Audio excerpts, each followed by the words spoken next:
আমাদের সবাইকে বিদায় দিয়ে আবারও আপনাদের ভাইয়া প্রবাস জীবনে ফিরে গেল। আর প্রিয় মানুষটাকে বিদায় দেওয়ার মুহূর্তটা সত্যিই অনেক কঠিন হয়। চোখের পলকেই যেন একটা মাস কেটে গেল, একদম বুঝতেই পারলাম না।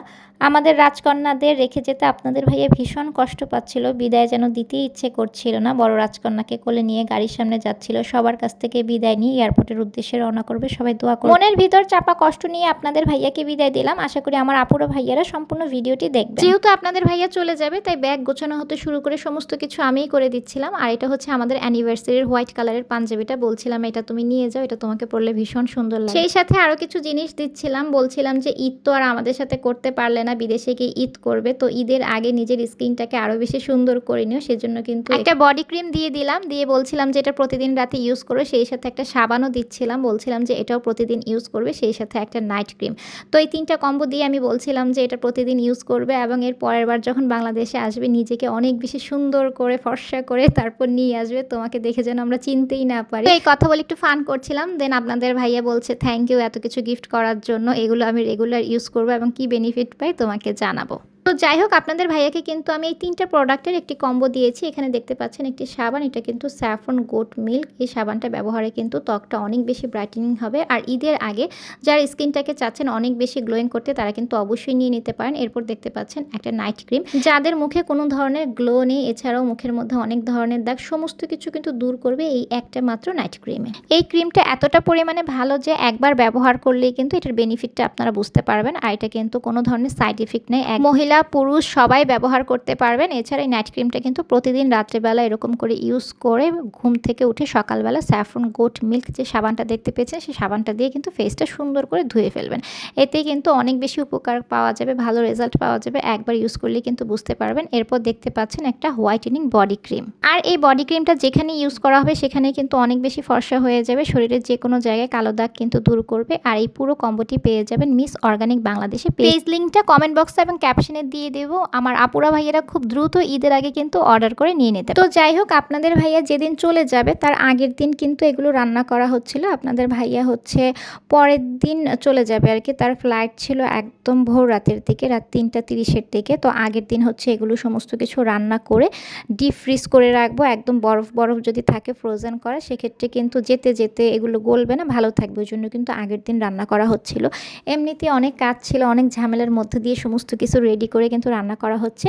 তো আপনাদের ভাইয়া হচ্ছে এরকম ডিম পাড়া যে মুরগিগুলো, এগুলো খেতে ভীষণ ভালোবাসে। এর চেয়ে বেশি আমার মতোই বেশি পছন্দ করে যে মুরগির ভিতরে যে পোয়া নাড়ি যেটা থাকে ওইটা খেতে অনেক বেশি পছন্দ করে, আমিও অনেক পছন্দ করি। আর মুরগির পেটের ভিতরে ডিমগুলো খেতে আমার কাছেও অনেক ভালো লাগে। তো যাই হোক, এখানে কিন্তু 4টা মুরগি রান্না করা হবে আর সেই সাথে কিন্তু 2টা দেশি হাঁস, এগুলো কিন্তু রান্না করে হচ্ছে আপনাদের ভাইয়াকে দিয়ে দিব। তো এইখানে এত কিছু রান্না, সমস্ত কিছু হচ্ছে আমাদের ছাদে যে নতুন কিচেনটা আমি বানিয়েছি মাটির, সেখানে কিন্তু রান্না করা হচ্ছে। তো সমস্ত কিছু কিন্তু আগেই হচ্ছে ম্যারিনেট করা হয়েছে মশলাপাতি দিয়ে। এরপরে কিন্তু দেখতে পাচ্ছেন আমার পাপা সুন্দর করে মাটির চুলায় বসিয়ে দিচ্ছিল, কারণ যেহেতু বেশি রান্না নর্মালিতে ঘরে যে চুলা আছে, চুলায় এত ভালো তাড়াতাড়ি করে হবে না, ওই জন্য কিন্তু মাটির বড় চুলায় রান্না করা হচ্ছে। যেহেতু এখানে আগুনের বেশি তাপ, তাড়াতাড়ি রান্নাও হবে, খেতেও কিন্তু অনেক বেশি মজা হবে।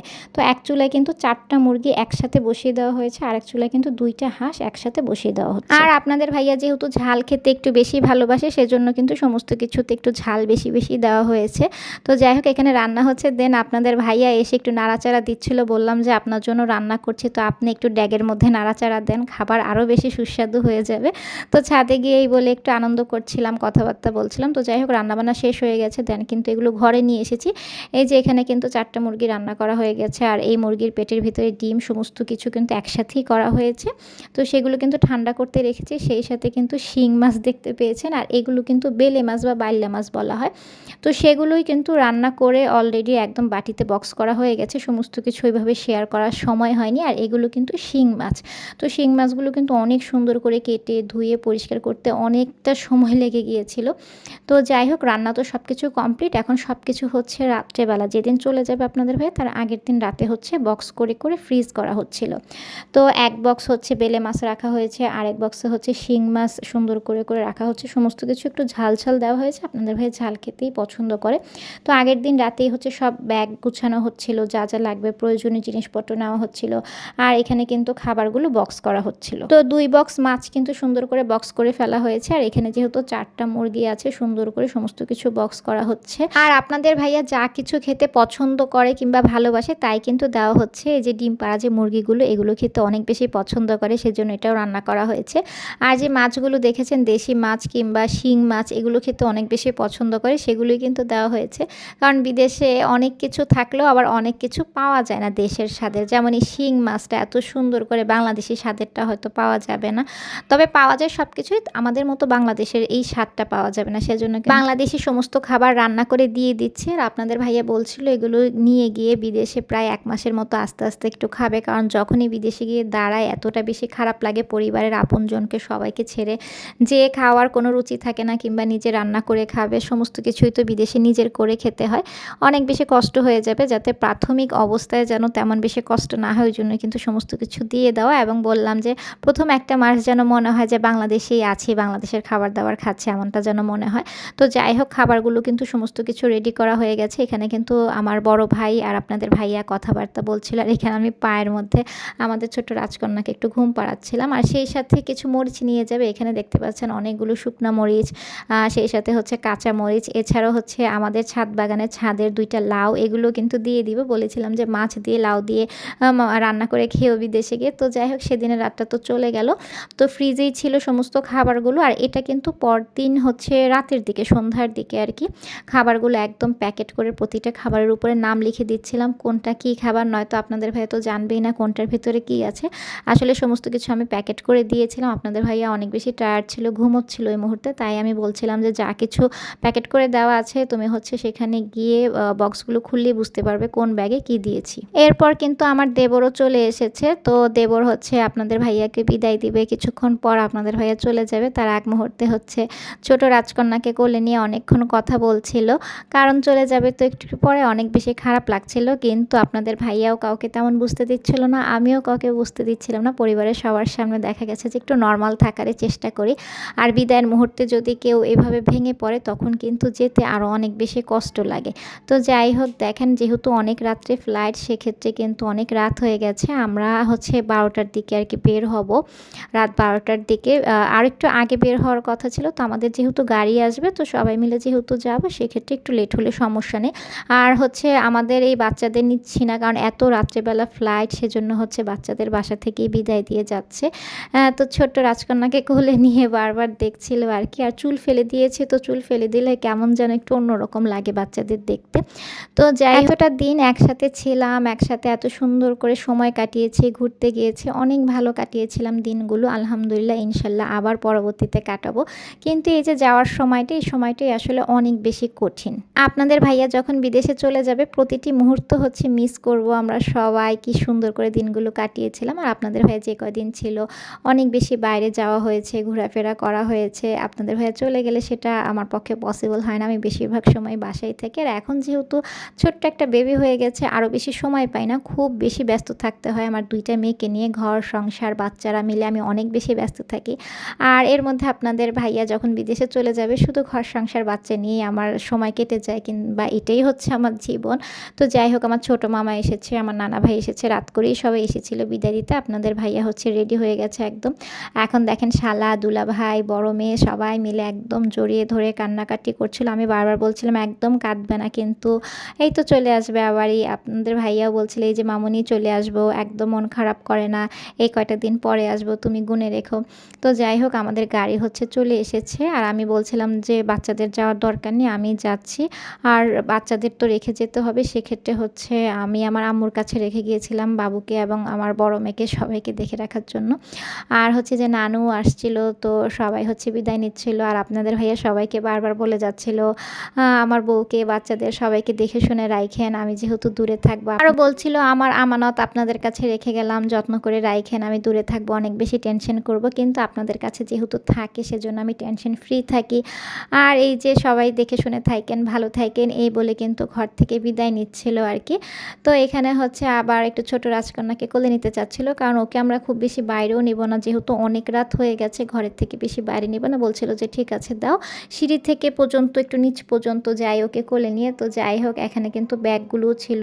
তো আমার দেবর সবাই হচ্ছে ব্যাগগুলো একটা একটা করে নামাচ্ছিল। আর সেই সাথে আপনাদের ভাইয়া হচ্ছে আমাদের ছোট রাজকন্যাকে কোলে নিয়ে একটু নামছিল। তো আম্মু বলছিল যে আর বেশি বাইরে নিয়ে ওনাকে টিকেটের বাইরে নেওয়ার দরকার নেই, অনেক বেশি রাত হয়ে গেছে, এখান থেকেই হচ্ছে বিদায় দিয়ে দাও। তো বিদায় তো আর বাবার দিতে ইচ্ছে করে না, কিছু করার নেই, প্রবাস জীবনটা এমনই। এই যে বারবার চুমু খাচ্ছিল, চুমু খেয়ে বলছিল ঠিক আছে আম্মু নেন, ওকে উপরে নিয়ে যান। তো যাই হোক এখন বড় মেয়েকে একটু গাড়ি পর্যন্ত নেব, ওকেও তো নিচ্ছি না, ও ওখানে গেলে ভীষণ কান্নাকাটি করবে। আর আমাদের ছোট মেয়ে হচ্ছে এখন অনেক ছোট, তেমন বেশি বুঝতে পারছে না, যখন ও আরেকটু বড় হবে তখন কিন্তু ও বুঝতে পারবে, ও কান্নাকাটি করবে। তারপরও এতটা দিন আপনাদের ভাইয়া কিন্তু রাত্রেবেলা ওকে কোলে নিয়েছে, এই মিসটা কিন্তু আমাদের ছোট মেয়ে এখন বুঝবে। তো গাড়ির সামনে থেকে আমার বড় ভাই হচ্ছে বিদায় নিচ্ছিল, এরপর আমার ছোট মামা আসছে কাজ শেষ করে, তো ছোট মামাও হচ্ছে বিদায় দিয়ে দিচ্ছিল, নানা ভাইয়ের কাছ থেকে বিদায় নিচ্ছিল, সবার কাছ থেকে। এই মুহূর্তটা আসলে অনেক বেশি কঠিন। পরিবারের সাথে এতটা দিন কাটিয়েছি এত সুন্দর করে সবাই মিলে, এখন যখন চলে যাবে প্রিয় মানুষটা স্বাভাবিকভাবেই অনেক বেশি খারাপ লাগছিল। আমাদের বড় মেয়ে তো বারবার বলছিল আবার তুমি কবে আসবে, তোমার সাথে থাকতে ভীষণ ভালো লেগেছে, যতটা দিন কাটিয়েছি অনেক জায়গায় ঘুরতে গিয়েছি, আমার মা তো আমাকে বাইরে এত জায়গায় নিয়ে যায় না, যখন তুমি আসবে তখন আমরা সবাই মিলে আবার ঘুরতে যাব। তো এই কথা বলছিল আর কি। তো যাই হোক এখানে কিন্তু আমরা চলে যাচ্ছি আর সবাইকে বিদায় দিয়ে দিচ্ছিলাম। আর পিছনে কিন্তু আমার বাবা আমার দেবর ছিল আর আমার ছোট ভাই যাবে, ও কিন্তু সামনে বসবে আর আমরা যাচ্ছিলাম। তো বিদায় দিয়ে আল্লাহর নাম নিয়ে হচ্ছে এয়ারপোর্টের উদ্দেশ্যে রওনা করছিলাম। এই তো আমার ছোট ভাইও কিন্তু গাড়িতে উঠে গেছে। আমাদের বাসা থেকে এয়ারপোর্টে যেতে গাড়ির ভিতরে যতটুকু সময় ছিলাম প্রতিটা মুহূর্ত ভীষণ কষ্ট লাগছিল, এই তো একটু পর নেমে যাবে, এই তো একটু পর চলে যাবে, অনেক বেশি খারাপ লাগছিল, কিন্তু আসলে বলছিলাম না ওইভাবে। তো যাই হোক এয়ারপোর্টে যখন নেমেই গেছে এখন তো আর এই প্রিয় মানুষটাকে ধরে রাখার আমার কোনো সাধ্য নেই, সে তো চলে যাবে একটু পর। তো তার ভীষণ খারাপ লাগছিল, যার কারণে সে গাড়ি থেকে নেমে একদম এক সেকেন্ডও কিন্তু দাঁড়ানোর চেষ্টা করেনি, যে দাঁড়ালেই বেশি খারাপ লাগে, কষ্ট লাগে, যতটা দ্রুত সম্ভব হচ্ছে ভিতরে চলে যেতে চাচ্ছিল। তো যাই হোক এরপরে কিন্তু চলে যাচ্ছে। আর অনেক বেশি মানুষ ছিল সেই দিন, যার কারণে অনেক বেশি লেট হচ্ছিল ইমিগ্রেশনে। তো বলছিল যে তুমি ভালোভাবে থেকো, নিজের দিকে খেয়াল রেখো, আমিও তাকে বলছিলাম। এরপরে কিন্তু হুট করে চোখের পলকে সে চলে যায়, আর ভিতরে অনেকটা বেশি সময় লাগবে যেহেতু একটু লেট হয়েছে। শ্বশুরের কাছ থেকে তারপর ভাইয়ের কাছ থেকে সবার কাছ থেকে বিদায় নিয়ে খুব দ্রুতভাবে কিন্তু আপনাদের ভাইয়া চলে গিয়েছিল। তো ভিতরে যাওয়ার পর বলছিল যে ইমিগ্রেশন শেষ করে যদি পারি কিছুটা সময়ের জন্য আমি একটু বের হব, তোমাদের সাথে দেখা করে যাব। আপনাদের ভাইয়ের মনটা ভিতরে গিয়ে একদম ভালো লাগছিল না, কেমন যেন ছটফট ছটফট করছিল। আর আমিও বলছিলাম যে ঠিক আছে আরেকটা বার এসে যদি পারো একটু দেখা করে যেও। ফোন দিচ্ছিল বারবার ভিতরে গিয়ে যে এখানে আমি দাঁড়িয়ে আছি, এখনও কাজ শেষ হয়নি। আর আমরাও হচ্ছে অনেকক্ষণ ওয়েট করেছি, প্রায় 2-3 ঘন্টা ওয়েট করার পরে আপনাদের ভাইয়া বলছিল যে আমি একটু বের হব। তারপরে কিন্তু যে আপনাদের ভাইয়া ফাইনালি কিছুটা সময়ের জন্য আমাদের সাথে দেখা করতে এসেছিল। তো যাই হোক বললাম যে সব কাজ শেষ করেছো, ভালোভাবে থেকো, টেনশন করো না। তারপরে শ্বশুর কিন্তু জামাইকে একটা মজু দিচ্ছিল যে এটা একটু খেয়ে গলাটা শুকিয়ে নাও, অনেক বেশি তাড়াহুড়া করে টেনশন করে বের হয়েছো। তো যাই হোক এটা খেয়ে একটু শান্তি পাচ্ছিল আর কি, কারণ গলা শুকিয়ে গিয়েছিল, অনেকক্ষণ ধরে এসে কিছু খাচ্ছিল না, ইমিগ্রেশন শেষ করতে করতে অনেক টাইম লেগে গেছে। ফাইনালি আপনাদের ভাইয়া এই যে শেষ মুহূর্তের বিদায়টা আমার সাথে নিয়ে নিল, এই মুহূর্তটা অনেক বেশি খারাপ লেগেছিল। তো যাই হোক তারপরে সবার কাছ থেকে বিদায় নিয়ে একেবারে কিন্তু ভিতরে ঢুকে গিয়েছে। তো এতটা দিন আপনাদের ভাইয়ার সাথে সুন্দর সময়গুলো কাটিয়েছি, আপনাদের সাথে শেয়ার করেছি। তো এখন তো আপনাদের ভাইয়া আবার প্রবাস জীবনে ফিরে যাবে, সবাই দোয়া করবেন তার মানুষটা যেন বিদেশে গিয়ে ভালো থাকতে পারে, সুস্থ থাকতে পারে। আমাদের পরিবারের সবার জন্য দোয়া করবেন, আমরা যেন আমাদের বাচ্চাদের নিয়ে সবাই মিলে সুস্থ থাকি, ভালো থাকি। তো যাই হোক যেহেতু বিদেশ জীবন প্রবাস জীবন চলে তো যেতেই হবে। আপনাদের ভাইয়াকে বিদায় দিয়ে যখন সে প্লেনে উঠে গেছে তারপরে কিন্তু আমরাও বাড়ির উদ্দেশ্যে চলে আসলাম।